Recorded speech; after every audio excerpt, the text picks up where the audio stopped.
കൃഷ്ണ ഗുരുവായൂരപ്പ ശരണം. ഗുരുവായൂരപ്പൻ്റെ ഏകാദശി കഴിഞ്ഞു, ഉച്ചപൂജയും കഴിഞ്ഞു. എന്താ പറയുക, ഒരുവിധം തിരക്കുകളൊക്കെ അവസാനിച്ചു. ഏകദേശം 54 മണിക്കൂർ നിർത്താതെയുള്ള ദർശനവും ഒക്കെ ആയിട്ട് ഇന്നിപ്പോൾ ദ്വാദശിപ്പണ സമർപ്പണത്തോടു കൂടിയിട്ട് ഒരുവിധം എല്ലാ ചടങ്ങുകളും ആയി. ഇനിയിപ്പോൾ നാളത്തെ ത്രയോദശിയിലെ പ്രസാദകൂട്ടുണ്ട്. പരദേശി ബ്രാഹ്മണൻ്റെ ആ ഭക്തൻ്റെ വക എന്ന് പറഞ്ഞിട്ട് ഗുരുവായൂരപ്പൻ തന്നെ നൽകുന്നു എന്ന് പറയുന്ന തരത്തിലുള്ള ആ പ്രസാദകൂട്ടുണ്ട്. അതും കൂടിയൊക്കെ ആയാൽ, ത്രയോദശിയും കൂടി ആയാൽ ശരിക്കും ഗുരുവായൂരപ്പൻ്റെ ഏകാദശിയുടെ എല്ലാ കർമ്മങ്ങളും അവസാനിച്ചു എന്നാണ്. ഇന്നിപ്പോൾ രാവിലെ ഏകദേശം 8:30-9 മണി വരെ കഷ്ടി എന്ന് പറയുന്ന തരത്തിൽ ദർശനമൊക്കെ ഉണ്ടായി. 8 മണി എന്ന് പറഞ്ഞിരുന്നു, എന്നാലും കുറച്ചൊക്കെ വഴുകി. എല്ലാവർക്കും ഒരുവിധം ആളുകൾക്കൊക്കെ ദ്വാദശി പണം വെച്ച് ദ്വാദശി പാരായണ നടത്താനും ഒക്കെ കഴിഞ്ഞു എന്നുള്ളത് തന്നെയാണ് വലിയൊരു കാര്യം. ഒരുപാട് ഭക്തർ, എത്രയോ സഹസ്രക്കണക്കിന് ലക്ഷക്കണക്കിന് തന്നെ പറയാം, അത്രയും ആളുകൾ വന്നു. അതുപോലെ തന്നെ വളരെ വിശിഷ്ടമായിരുന്ന ചെമ്പൈ വൈദ്യനാഥരുടെ ആ ഒരു സംഗീതോത്സവം അതും സമാപിച്ചു ഇന്നലെ. ഏകദേശം 2535 പേര്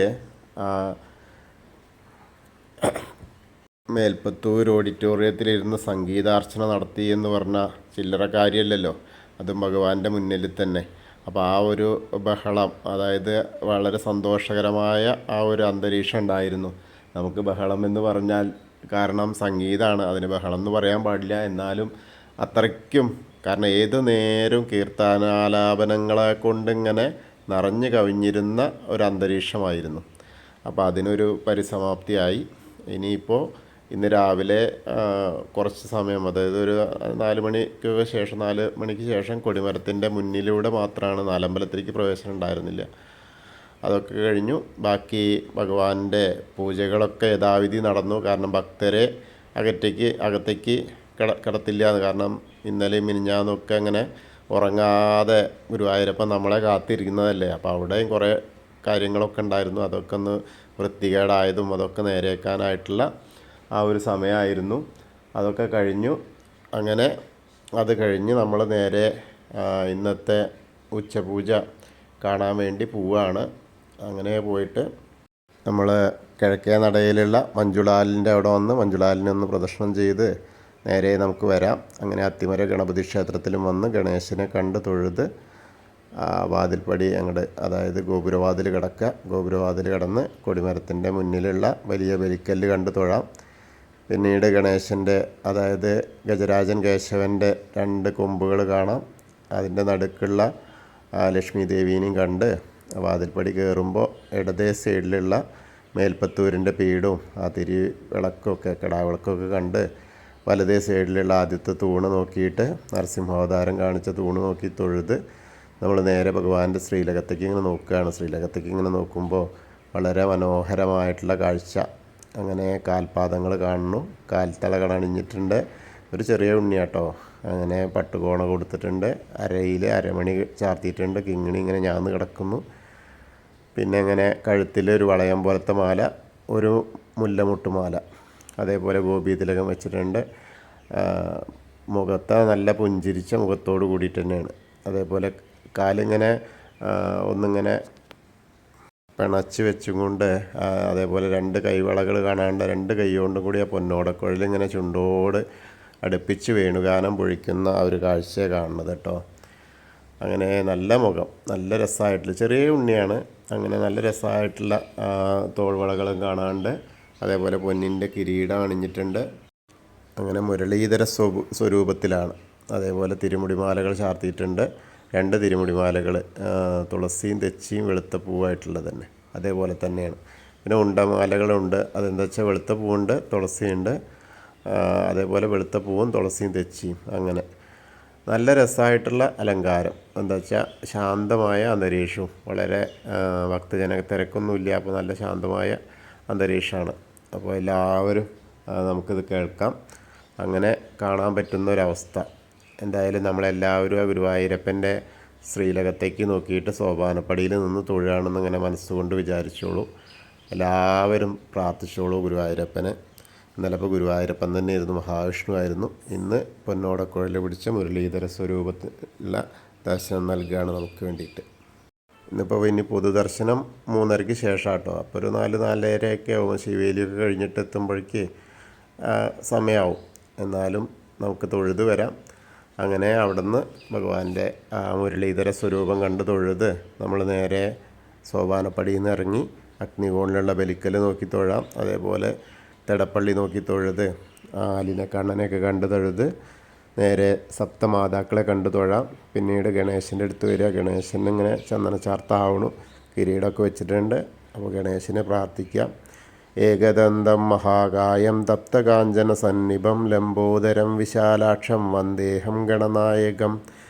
അത് കഴിഞ്ഞ് സരസ്വതി ദേവീനെ പ്രാർത്ഥിക്കുക. സരസ്വതി അറയിലേക്ക് നോക്കുക.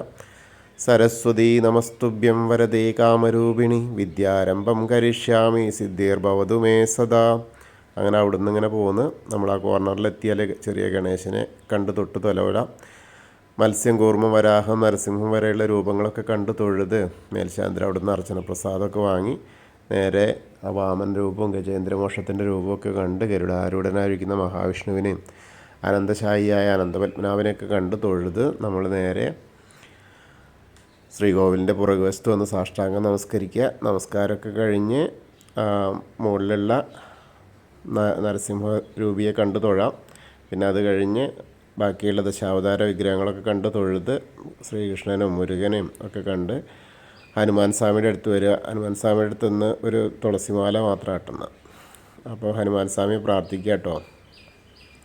ത്വമസ്മിൻ കാര്യനിര്യാഗേ പ്രമാണം ഹരിസത്തമ ഹനുമാൻ യജ്ഞമാസ്ഥായ ദുഃഖക്ഷയകരോ ഭവ മനോജവം മാരുതതുല്യവേഗം ജിതേന്ദ്രിയം ബുദ്ധിമതാം വരിഷ്ഠം വാദാത്മജം വാനരയൂതമുഖ്യം ശ്രീരാമദൂതം ശിരസാ നമാമി. ബുദ്ധിർബലം യശോധൈര്യം നിർഭയത്വം അരോഗത അജാഡ്യം വാക്പടുത്വം ഹനുമസ്മരണാത് ഭവേത്. ഓം നമോ ഭഗവതേ ആഞ്ജനേയായ മഹാബലായ സ്വാഹ.